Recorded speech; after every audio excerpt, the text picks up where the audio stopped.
Hi friends, আজকে আমি একটা রেসিপি নিয়ে চলে এসেছি।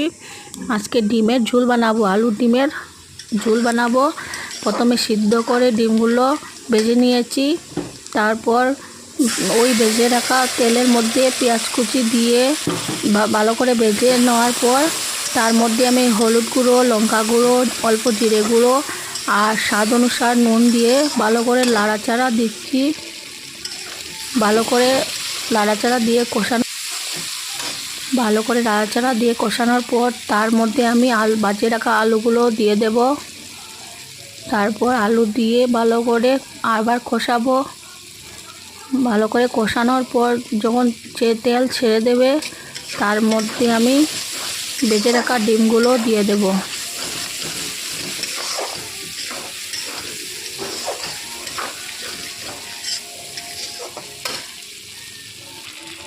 ডিমগুলো দিয়ে আবার আমি কষাবো। কষানোর পর তার মধ্যে আমি ঝোল দিয়ে দেব। তোমাদের যতটুকু ঝোল লাগবে তোমরা দিয়ে দেবে। তারপর দেখো বন্ধুরা, আমার এগের রেসিপি হয়ে গেল। কেমন হয়েছে একটু বলবে। ভালো লাগলে লাইক, কমেন্ট আর শেয়ার করবে।